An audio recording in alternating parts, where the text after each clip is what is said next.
Pode se assentar. Mantenha o teu coração aí de pé, concentrado. Obrigado ao Ministério de Louvor. E quero que você abra a sua Bíblia comigo no Evangelho de Lucas, no capítulo de número 23. Evangelho de Lucas, capítulo de número 23.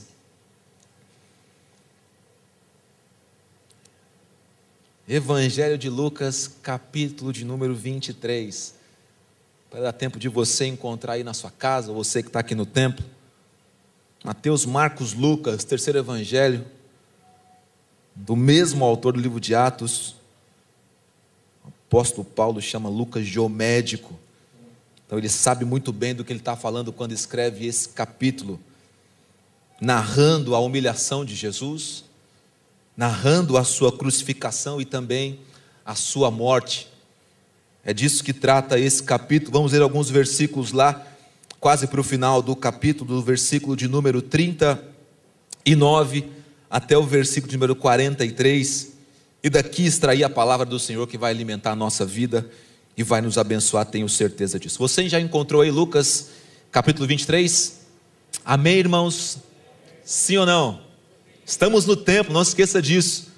Estamos no templo, então participa aí da glória a Deus, fica firme aí na presença do Senhor. Versículo 39 está dizendo o seguinte, Lucas 23. Um dos criminosos que estavam ali, dependurados, lançavam-lhes insultos. Você não é o Cristo? Salva-se a si mesmo e a nós. Mas o outro criminoso o repreendeu, dizendo: você não teme a Deus, nem estando sob a mesma sentença? Nós estamos sendo punidos com justiça, porque estamos recebendo o que os nossos atos merecem. Mas este homem não cometeu nenhum mal. Então ele disse: Jesus, lembra-te de mim quando entrares no teu reino. E Jesus lhes respondeu: eu lhe garanto, glória a Deus por isso, eu lhe garanto, tem alguém que pode nos garantir salvação eterna, glória a Deus por isso. Eu lhe garanto, respondeu Jesus, sem sombra de dúvida, sem escala, sem purgatório, sem nenhuma passagem para lugar nenhum, sem transição, sem mérito seu, eu te garanto,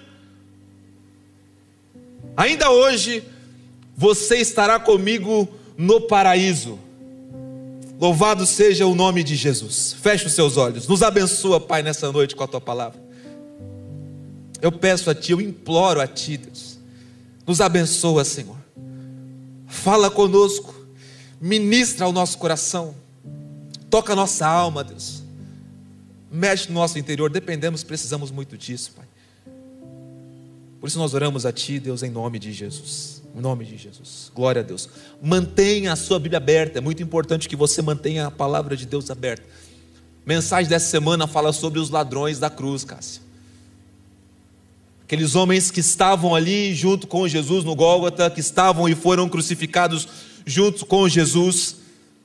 3 homens condenados, 3 homens ali pendurados no madeiro, 3 homens que tiveram a quantidade de açoites que a lei romana designava, 3 homens que percorreram um caminho carregando a sua cruz, 3 homens que percorreram todo o caminho de humilhação, o caminho de vergonha, 3 homens que tiveram ali as mãos furadas, 3 homens que tiveram ali os pés furados, 3 homens que foram condenados à pior condenação de toda a história, de toda a época.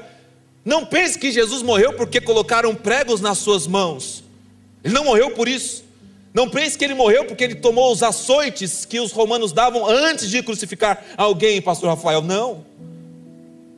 Ele morreu porque quando você está pendurado numa cruz, pregado pelas mãos e pelos pés, existe asfixia no seu corpo a cada respiração. Cada vez que você faz um movimento de respiração, todos os seus músculos, devido aos cravos nas mãos, pegando os tendões, todo o seu corpo sente cãibras a cada respiração. Pastor Rafael, quantos segundos você consegue passar sem respirar? Sem aspirar e expirar?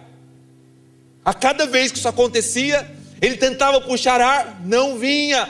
As dores o dominavam, isso causava dor, por isso era a pior morte que poderia existir na época. Mas não pense que pelo fato de estar Jesus ali, com aqueles dois homens recebendo a mesma sentença, que era a mesma coisa. Não era a mesma coisa.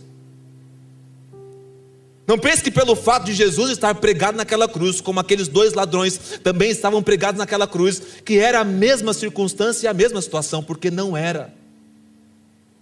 Dois homens estavam ali junto com Jesus, condenados justamente. Dissensão romana, provavelmente, ataque ao imperador, ataque às coisas de Roma, condenados à morte e à morte de cruz. Mas na cruz do meio, na cruz central, na cruz que todos estavam de olho, tinha alguém condenado injustamente. O profeta Isaías chega a dizer que na sua boca nunca teve nenhuma mentira, capítulo 53. Não existiu mentira em seus lábios, mas foi condenado.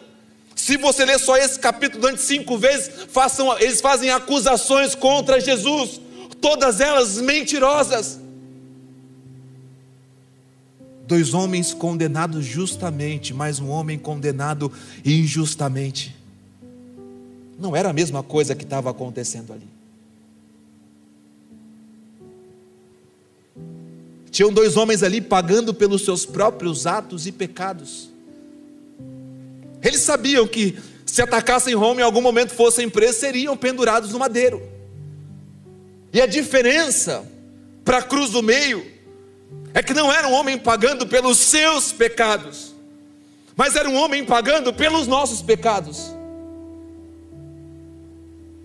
Nas laterais, dois homens que sabiam o que estava acontecendo por eles e o porquê estava acontecendo com ele. Na cruz central, era um homem que nunca havia pecado. O autor de Hebreus diz que nele não havia pecado algum, viveu como nós, mas sem pecado nenhum.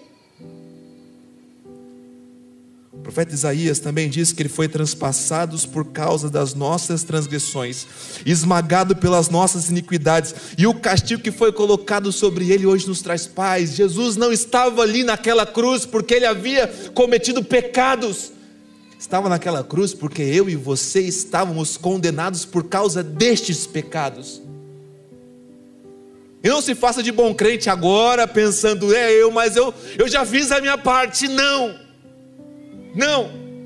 Não há processo de restauração que consiga pagar o que Jesus fez por você.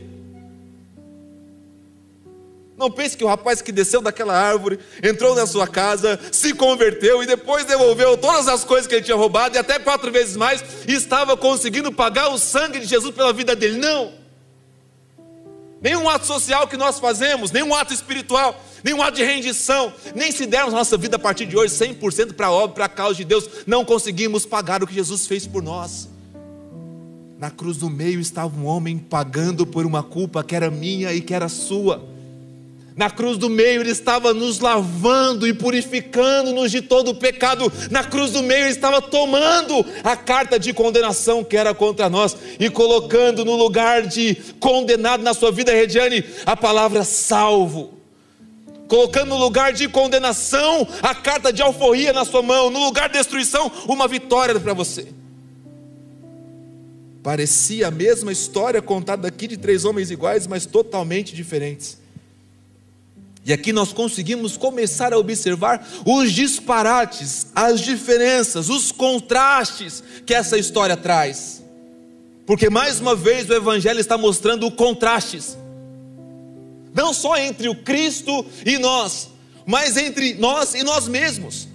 Porque podemos ser, como o pastor Joel bem disse aqui pela manhã, podemos estar de um lado da cruz ou do outro lado da cruz. O apóstolo Paulo disse que já estávamos condenados. Estávamos pregados no madeiro. E hoje a gente vai olhar para esse texto, olhar para esses dois personagens e buscar os contrastes, aquilo que for aplicável na nossa vida, que Deus tenha misericórdia de nós e nos ajude. A primeira coisa que o texto nos ensina, que esses versículos nos ensinam, é que toda a nossa vida é um momento de decisão. Toda a história de quem tem vida é um momento decisivo. Quando paramos de decidir, quando morremos. E se estamos aqui, se você está na sua casa, na internet, em qualquer outro lugar, é porque temos condições ainda de tomar decisões. Estamos decidindo, e todo momento de decisão é um momento decisivo. Enquanto estamos tomando decisões, podemos decidir subir ou descer. Podemos decidir crer em Jesus ou descrer em Jesus. Fazer algo que vai acrescentar diademas na nossa coroa nos céus, ou algo que vai nos tirar dos céus, algo que vai nos dar um caminho de honra diante de Deus no dia do julgamento final, ou um caminho de destruição no mesmo dia. Esses dois rapazes estão ali ainda com chance de decidir. Sim, empregados com poucas horas de vida, é verdade, mas ainda com chances de decidir. E você também hoje tem uma chance de decidir por alguma coisa. Porque a história só acaba para a gente quando a vida acaba para a gente. E nós estamos aqui porque Deus nos dá mais uma chance de tomarmos uma decisão diferente da qual nós temos tomado. Nos mostrar mais uma vez um caminho novo, de novidade de vida. E como eu vinha dizendo, os contrastes aqui são decisivos. Perceba no texto aí junto comigo, no versículo de número 35, o povo estava observando as autoridades, e as autoridades o ridicularizavam.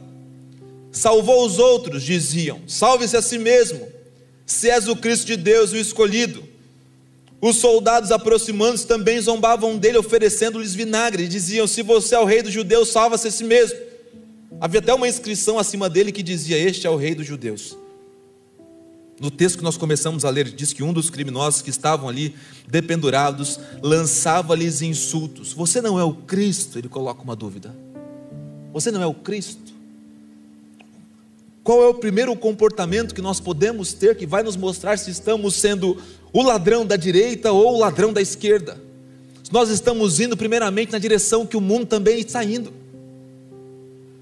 Os soldados estavam insultando Jesus, as autoridades estavam insultando Jesus, e você vê um rapaz pregado na cruz. Quando nós vemos pessoas em condições como essa, de término de vida, pessoas doentes, pensamos, elas vão estar mais quebrantadas. Depende se o coração dela é um coração que está seguindo o mundo, aquilo que o mundo pensa. Quando você, como um cristão, está pensando sobre Cristo, como o mundo pensa, colocando dúvidas sobre o que ele faz, sobre o que ele é, sobre o que ele pode fazer, quer dizer que o seu coração agora é um coração que segue o mundo. Quando nós, como cristãos, estamos nos adequando aos pensamentos que esse mundo também tem, o nosso coração tornou-se o coração do mundo. O coração desse rapaz era um coração como o coração do mundo. Enquanto todos estavam ridicularizando Jesus, colocando dúvidas sobre quem ele era, esse rapaz também estava colocando dúvidas sobre quem Jesus era. Se você abre em Mateus capítulo 3 ou em Lucas capítulo 4, você vai encontrar a tentação de Jesus. E durante a tentação, Léo, o diabo diz para Jesus o seguinte: tu és o Filho de Deus, se tu és o Cristo, a mesma coisa que Satanás, o príncipe desse mundo, o condutor desse mundo, está dizendo a Jesus, são praticamente as mesmas palavras que os soldados, que esse povo, as autoridades, e que também o rapaz da cruz está dizendo, colocando em dúvida quem Jesus é. Meu amado irmão, o mundo pode construir uma história toda sobre Jesus. No meu lábio e nos teus lábios tem que ter as palavras que o Pedro disse. Quando perguntado quem eu sou, Pedro diz, tu és o Cristo, o Filho do Deus vivo, aquele que desceu dos céus para cravar a nossa história de salvação na terra. Nós não podemos pensar Jesus como o mundo pensa Jesus. Pelo contrário, vamos na direção de Cristo. Esse rapaz está indo na direção do mundo, nós vamos na direção de Cristo. E o outro rapaz, o texto diz que ele vai na direção de Jesus. Lá no versículo de número 42, o texto diz que quando aquele rapaz estava dizendo sobre isso, leva uma repreensão do outro pendurado ali à direita, e ele diz: Jesus, lembra-te de mim quando entrares no teu reino. Enquanto existem pessoas indo em direção ao mundo, glória a Deus por isso, precisam ter pessoas indo em direção a Jesus. Pessoas que estão dizendo: Jesus, lembra de mim. Jesus, humildemente, eu sei que eu deveria estar condenado, eu sei que eu deveria estar na condição que eu estou, mas lembra de mim, Pessoas que vão em direção a Jesus são pessoas que estão indo atrás do reino de Deus, indo atrás do rei do reino de Deus. Pessoas que estão rendendo a sua vida para Jesus. Pessoas que não estão preocupados com as situações que estão acontecendo, mas estão preocupados com a sua eternidade. Tem pessoas indo para o mundo e pessoas indo para Jesus. Quando você tem uma luta, uma dificuldade, para quem que você vai? Para o mundo ou para Jesus? Quando a coisa não está bem na tua casa, na tua família, isso acontece nas melhores casas, nas melhores famílias. Para quem que você vai? Quando o teu trabalho não está dando certo, quando as portas estão fechadas, quando as promoções não vêm, quando os clientes não vêm, para quem você vai? Para o mundo ou para Jesus? Isso é uma decisão que vai mostrar muito sobre você. Um indo para Jesus, o outro indo para o mundo. Primeira coisa que esse texto aqui nos mostra. Segunda coisa que o texto nos mostra é que esse rapaz que está à esquerda de Jesus está preocupado com a sua situação terrena, com a salvação dele naquele momento. Olha o que o texto nos diz, versículo número 39. Um dos criminosos que estavam ali dependurados lançavam-lhes insultos, dizendo: você não é o Cristo? Salva-se a si mesmo e a nós. Aquele rapaz está dizendo o seguinte: se você é quem você diz ser, na cabeça do judeu, o Cristo que viria seria para salvar a nação judaica da opressão romana. Se você é quem você diz ser, salva você mesmo e salva nós. Resolve os nossos problemas agora. Resolve agora. Cuida da minha salvação temporária, cuida da minha situação terrena, terrestre. Meu irmão, nós obviamente nos preocupamos com a nossa vida nessa terra, com o que comer, com o que vestir, com o que fazer. Que cabo estamos dando à nossa vida de criar um legado, de criar uma família abençoada, de construir coisas, de conquistar coisas? Naturalmente vivemos isso, mas a nossa cabeça não pode ser só disso. O nosso coração não pode estar somente nisso. O apóstolo Paulo escreve aos Coríntios e diz o seguinte: vocês que estão preocupados somente com essa vida são os mais miseráveis de todos os homens. Todos nós que só estamos preocupados com as coisas dessa existência, com as coisas dessa vida, somos os mais miseráveis de todos os homens, porque estamos declarando sem querer aquilo que esse rapaz está declarando. Resolve meu problema hoje. Cristo não serve somente para resolver os nossos problemas de hoje. Cristo está aqui, desceu até essa terra para que nós resolvêssemos os nossos problemas de amanhã.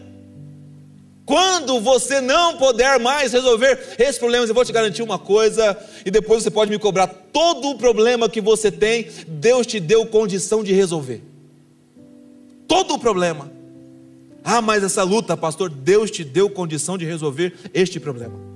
Como é? Não sei, mas Deus te deu condição de tratar essa situação e de resolver.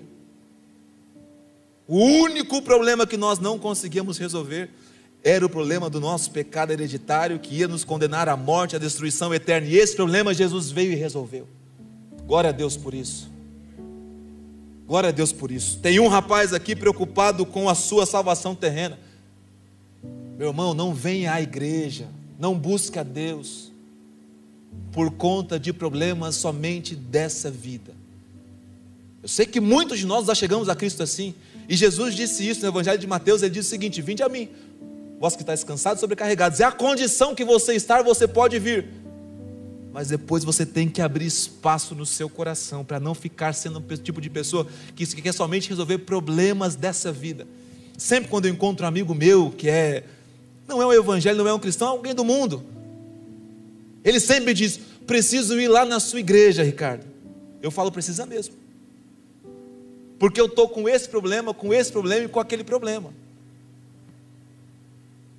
E a resposta que eu dou é sempre essa: Jesus pode resolver todos esses problemas, mas você tem um problema que você nem sabe, e Ele é o único que pode resolver esse problema. Eu não sei como você chegou aqui nessa noite, não sei por que você está aí na internet. Talvez por um problema de saúde, de finanças, no seu casamento. A questão é que nós temos um problema maior que ninguém pode resolver, porque não é terreno. é um problema espiritual, e somente Jesus Cristo pode resolver esse problema na minha vida e na sua vida. Tem um rapaz atrás de salvação terrena, e tem um outro rapaz atrás de salvação eterna. O mesmo verso 42 diz: lembra de mim quando entrares em teu reino.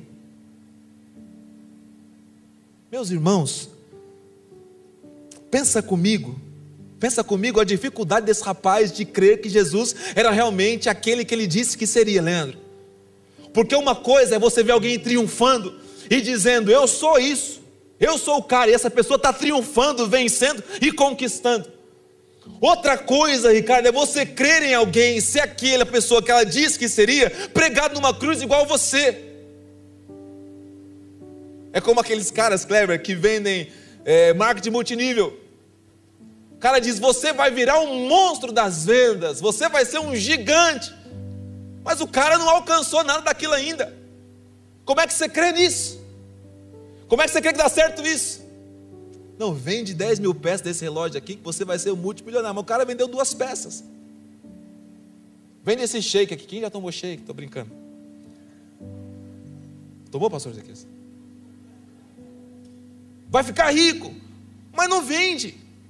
Não que não venda o produto, a pessoa não vende. Como é que você vai crer em gente assim? Gente que fala que um time ganhou um campeonato mundial em 1951, mas você vai pesquisar arquivo, não tem. Como é que você vai crer nisso? Não tem jeito.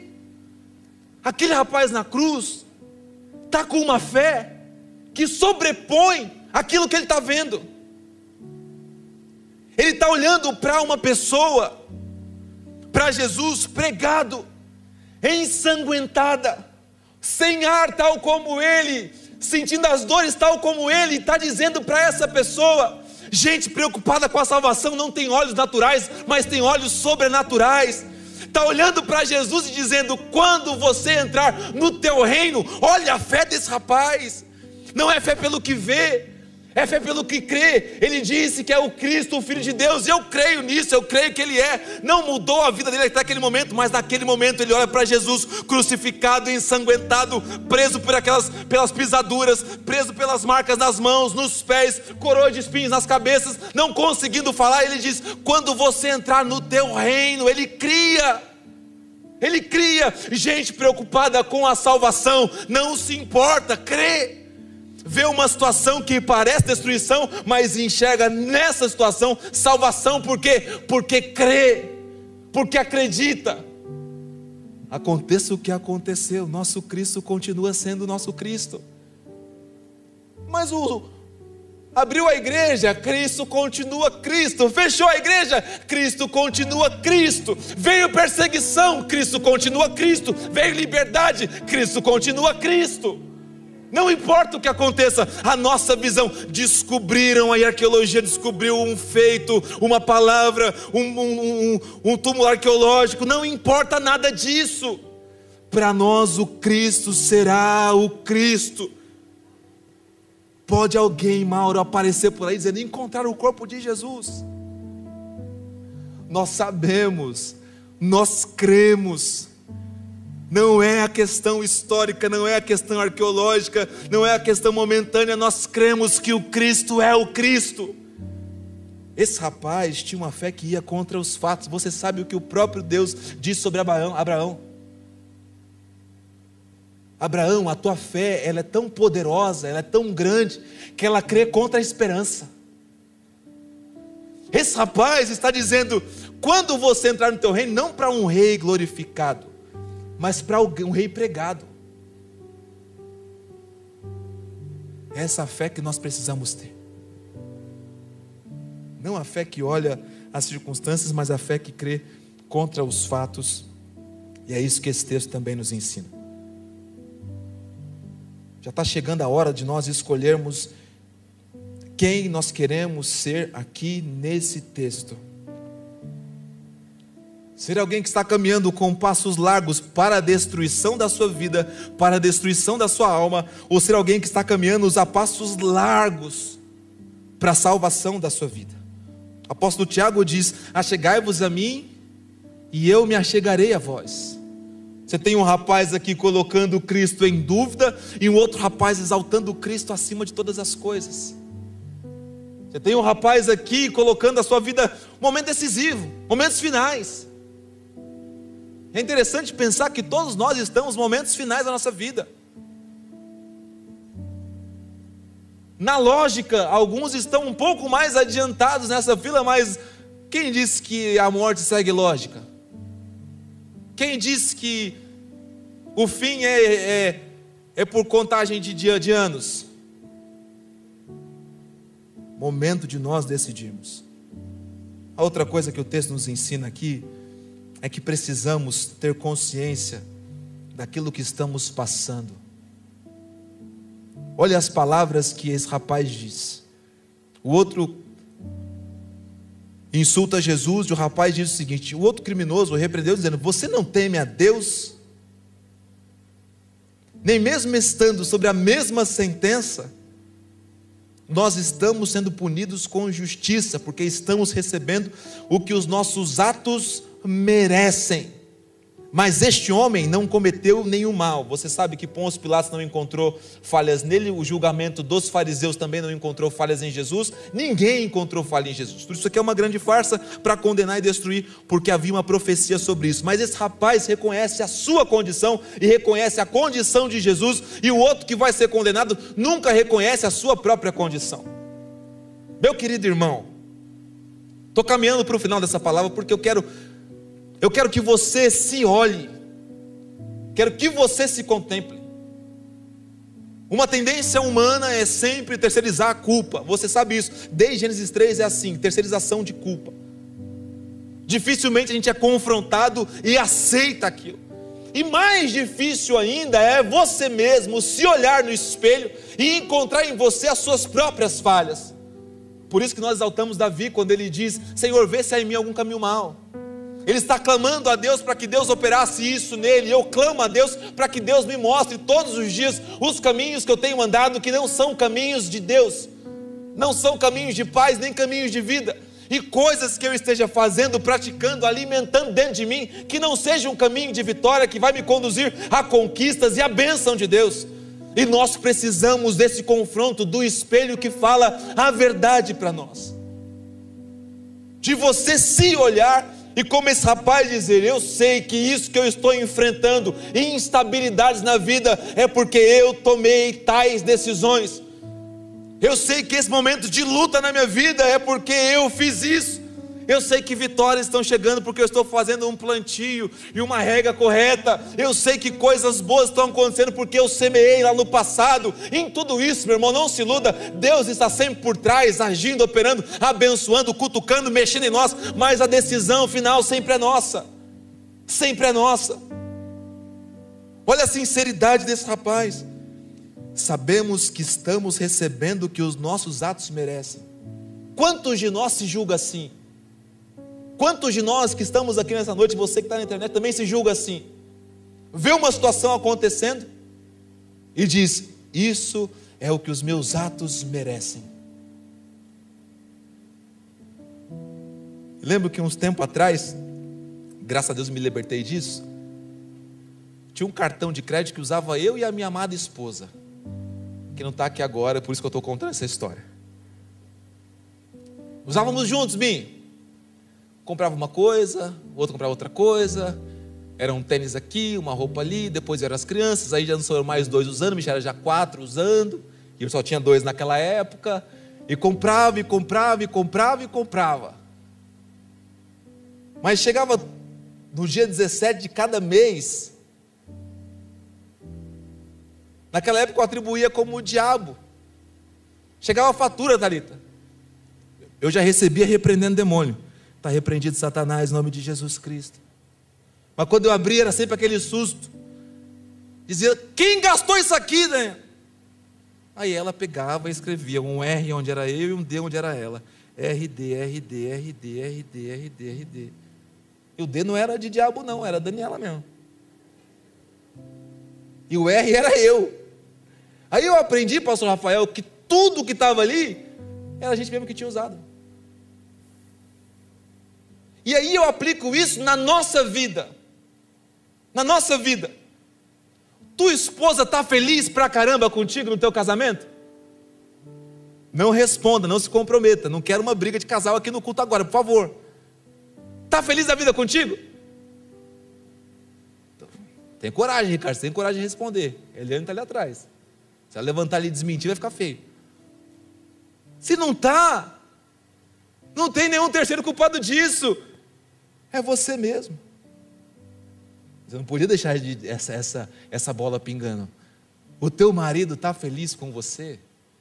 Teu marido é alguém realizado? Teu marido é alguém contente, abençoado? É cara que olha para a esposa e ri à toa, que encontrou uma pérola preciosa, como diz o Provérbios 31, pedra de grande valor. Não tem desculpa para isso, porque essa responsabilidade é sua.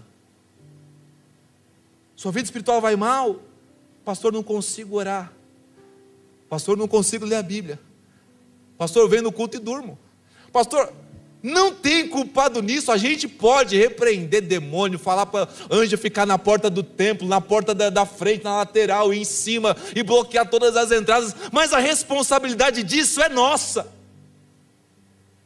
É nossa. Teu filho fala palavrão pra caramba, a responsabilidade disso é tua como pai, é minha como pai, é tua como mãe. É desobediente, não tem ninguém culpado disso, é o pai e a mãe. O que esse rapaz está fazendo aqui, o que nós devemos todos fazer é isso, autoanálise, autoavaliação, olhar para si mesmo e poder ter a coragem que ele teve de dizer, não, tudo que eu estou vivendo é o que os meus atos merecem. E quando estamos também nadando em passos largos nas situações que eu acabei de citar, cada uma delas, glória a Deus, mas Deus nos capacitou para fazer tudo isso. Está feliz, marido, esposa, filho, está tudo bem? Glória a Deus por isso, e Ele te capacitou para agir isso. Agir dessa maneira, louvado seja o Senhor. E o final dessa história está lá no versículo de número 43. Número 43. É o versículo que fecha essa história, mas que para mim fecha todas as histórias onde Jesus está envolvido. Ele encerra esse trecho da história da crucificação, encerra esse trecho da história desse momento desses dois ladrões, mas encerra também a história de muita coisa onde Jesus esteve. Se você olha os encontros que Jesus teve com a mulher samaritana, com a mulher pega em prostituição, com os 10 leprosos, com as parábolas que ele contou, maioria fecha como ele fecha aqui essa história, dando sempre uma esperança, uma chance. Uma chance. Eu falei que não ia pedir música, mas a gente pode cantar aquela música, uma chance igual essa talvez não tenha mais. Porque Jesus está dando uma esperança, uma chance para aquele rapaz, condenado, malfeitor, bandido, um ladrão. Não era alguém de boa índole, nem de boa estirpe, não era alguém que tratava bem a sociedade, nem a si mesmo, nem a ninguém, era alguém realmente condenável. Ele não estava ali à toa, alguém que merecia ser condenado. Mas como ele recorre para Jesus, como ele vai até o Salvador, como ele vai até Jesus, o texto diz que Jesus responde para ele, depois do versículo 42, onde ele diz, então ele diz, Jesus, lembra-te de mim quando entrares no teu reino. E Jesus diz, eu vou te garantir uma coisa, eu vou te garantir, só pode garantir aquele que tem essa chave, só pode garantir aquele que pode abrir essa porta e fechar essa porta. Satanás disse para Jesus, se você se curvar e me adorar, te darei todos os reinos da terra. Satanás é um mentiroso, ele não poderia dar a Jesus os reinos nem o domínio da terra, porque ele não tem isso.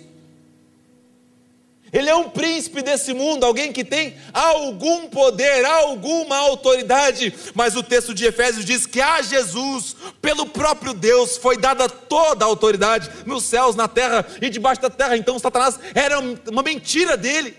E Jesus disse para esse rapaz, eu vou te garantir uma coisa, como ele diz no Evangelho de João, no capítulo número 14, que eu sou o caminho, eu sou a verdade, eu sou o único que diz alguma coisa, e essa palavra não pode voltar atrás. Ele disse, eu vou te garantir uma coisa, ainda hoje você estará comigo no paraíso. Ainda hoje você vai estar comigo no paraíso. Pensa comigo duas coisas, meus irmãos.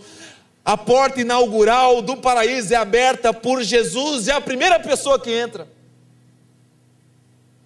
Você pensa que alguém era um pastor renomado, você pensa que é um grande evangelista, um grande missionário, um grande homem de Deus. Quem vai inaugurar isso aqui? Jesus disse: olha, eu estou inaugurando os céus com alguém que não merecia estar aqui, mas alguém que recorreu a mim. A Bíblia diz que as prostitutas e os pecadores estão tomando o lugar de vocês no reino de Deus. Jesus falando aos fariseus, porque não é merecimento, é rendimento. Não é o que você faz, é o que Jesus fez por você. Não é o que você oferece, é o que você aceita. Não é o que você dá, é o que Ele te deu. Isso está garantindo para esse rapaz vida eterna. Vida eterna, eu te garanto, ele disse. Provavelmente esse rapaz pensou: mas eu não tenho meu nome na lista dos dizimistas da igreja. O rapaz talvez pensou: mas eu não tenho uma carteirinha de nenhuma denominação, eu nunca estudei o evangelho, eu não ando com os seus apóstolos, eu não conheço nada da Bíblia, do Antigo Testamento talvez. O que eu sei é que esse rapaz não tinha aval nenhum para estar ali, mas Jesus disse: eu te garanto, meu querido, você que está aqui me ouvindo nessa noite, se você render a sua vida para Jesus, se você entregar o seu coração para Jesus, se você se render aos pés dele, se você entregar a sua alma, entregar tudo nas mãos de Jesus, eu tenho certeza que Ele vai reproduzir. Eu te garanto que no dia que você cruzar dessa vida para outra vida, o dia que você cruzar da morte para a vida eterna, você estará comigo no paraíso. O dia que a sua transição for começada, o dia que você transpor daquilo que é imortal para ser revestido de imortalidade, você vai estar com Deus no paraíso. É isso que Paulo também diz aos Coríntios. Eu não ia encerrar com esse texto, mas eu quero encerrar com esse texto. 1 Coríntios 15, vai lá para o final dele, Ingrid, por favor. Deixa eu achar aqui para te dar o caminho aí. Já quero que você fique de pé no seu lugar, meu amado irmão.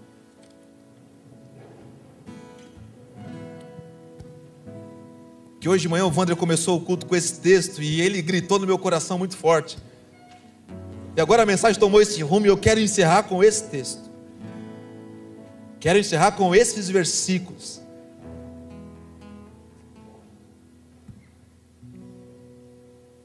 Eu queria que, se possível, você os ouvisse de olhos fechados. Queria que você fechasse seus olhos agora. No momento, no abrir e fechar de olhos, ao som da última trombeta, pois a trombeta soará e os mortos ressuscitarão incorruptíveis, e nós, os que cremos, seremos transformados. Pois é necessário que aquilo que é corruptível se revista de incorruptibilidade, e aquilo que é mortal se revista de imortalidade. Quando, porém, o que é corruptível se revestir de incorruptibilidade, e o que é mortal de imortalidade, então se cumprirá a palavra de que está escrita: a morte foi tragada pela vitória. Glória a Deus por isso. Se você entregar a sua vida para Jesus, a trombeta vai soar, em algum momento ela vai soar. Aquilo que nós aguardamos, o Maranata vai acontecer, céus se abrirão, e se verá o Filho do Homem vindo sobre as nuvens. Veremos do Oriente, veremos do Ocidente, a manifestação da glória do Filho de Deus. Mas aquele que creu, aquele que entregou a vida para Jesus, de um instante para outro vai ser revestido de imortalidade, de um instante para outro vai ser revestido de incorruptibilidade, e os desejos dessa carne não existirão mais, os choros não existirão mais, a maldade não existirá mais, porque a morte será vencida pela vitória a qual nós cremos, a vitória do Filho de Deus, a vitória de Jesus na cruz. Meu querido, você tem uma chance, onde você estiver, você tem uma chance. Você que está aqui nesse templo nessa noite, tem mais uma chance de entregar sua vida para Jesus. Porque o dia e a hora, ninguém sabe. Vamos cantar na sequência, vamos orar no nome de Jesus.